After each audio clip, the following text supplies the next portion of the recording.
Look, I know no one likes ads, and I don't either, so I'll keep this really simple. If this podcast brings you calm, if it helps you reset, or even just makes you feel a little more human each week, there is a way to support it. It's called Calm It Down Deeper. You'll get early access to episodes, daily morning affirmations every weekday, and then just knowing that you're helping this continue. It means a lot. Yes, I want to bring on guests. That is coming. Yes, I want to host live guided meditations. Yes, I want to sit on a front porch somewhere and just watch the world slow down with you. I'm trying. As an artist, as a composer, as a podcaster, doing all of these things while also being a husband and a dad and a human, I'm trying. So if this podcast has helped you, maybe this is your way to help it back. Head over to calmitdownpodcast.com and join the deeper community. And if now is not the right time, that is okay. We'll find that porch one of these days.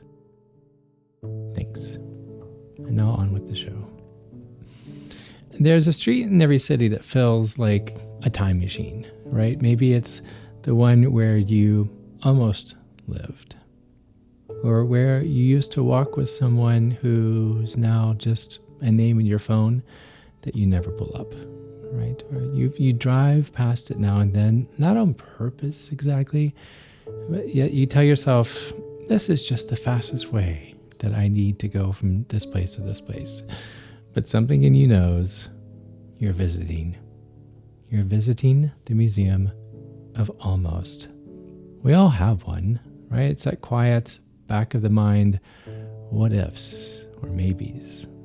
You know, the job that you turned down, or the person that you almost loved, right? Or that version of yourself that moved to that city before life took a different turn.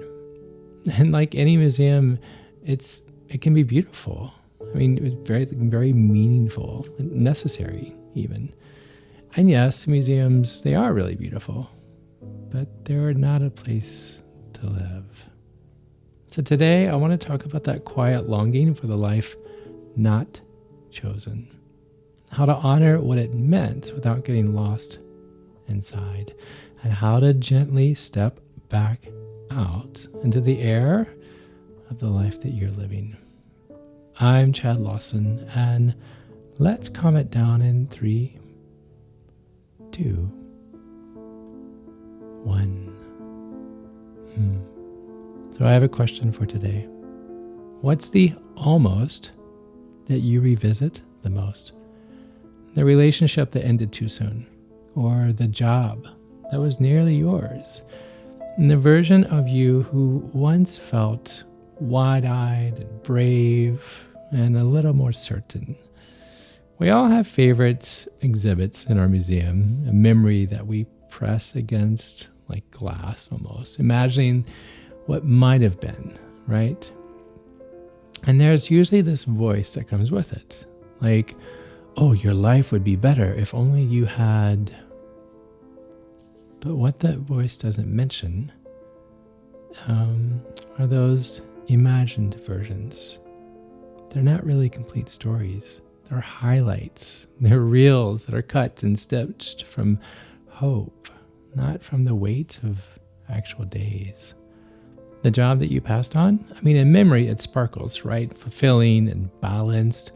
It never has budget cuts or Sunday scaries, or that person that you let go. I mean, they're frozen in their best light. Always charming, never complicated, never forgetting, never leaving. But that's not real life. That's the art on the wall, not the brush strokes behind it. And a lot of times we're not even missing them. We're missing how they made us feel. Desired, adventurous maybe, needed, hopeful.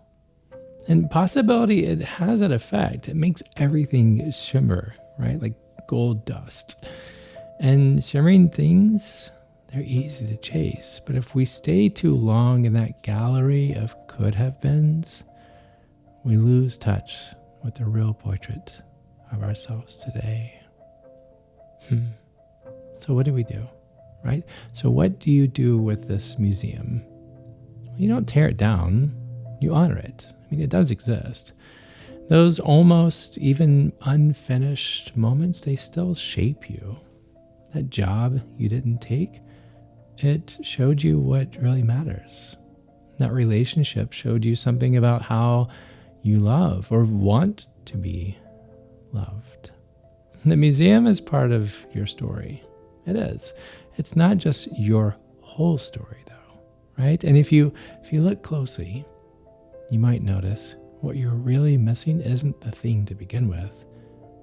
It's the feeling. Longing for an old city may be longing for something new. Longing for someone from your past may be longing for just a connection. Or longing for a different career, maybe longing for doing something meaningful. And once you recognize the feeling underneath the memory, you can start finding ways to nurture it. Like here, now. Not by chasing what's gone, but by putting attention on what still wants to grow. Have you thought about that? Here, let's pause for a moment. If you are in a safe space, feel free to close your eyes. Take a deep breath in through your nose and out. Now picture yourself walking through your own museum of almost. Notice what's displayed. The doors that almost opened. The people who almost stayed. The versions of yourself that still echo quietly. You're not just a visitor now. You are the curator. You decide what stays and what gets boxed away. What no longer needs to be on display. Some memories, they may still teach you. So keep those, right? But others, they may be taking up space. And maybe it's time to make some room, to declutter. Now picture yourself walking to the exit, your hand on the door, not to forget, but to return, to step outside, and to return to the present. This moment is not real, but it is, and it's waiting for you. It is right here. Because we tell ourselves, right, that it's not, but it is. So this week, I want you to choose one of those almost that keeps showing up.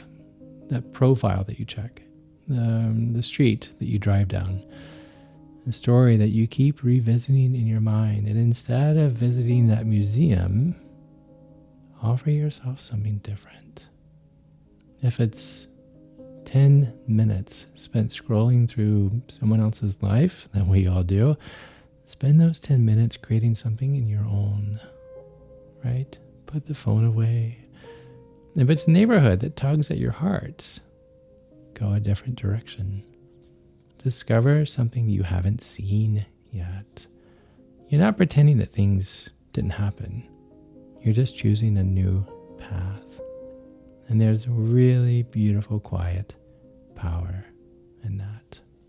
Because the real life that you're in now, it was once just a possibility as well. I mean, think about it. Someone else, somewhere, might be looking at your life and wondering, what if? So visit your museum if you need to, but don't stay too long. The present, yes, it's flawed and beautiful and unpolished, but it still has so much left to offer. It does. Thank you. Thank you for listening. Thank you for living. And until next time, be kind to your mind. And join me again as we calm it down.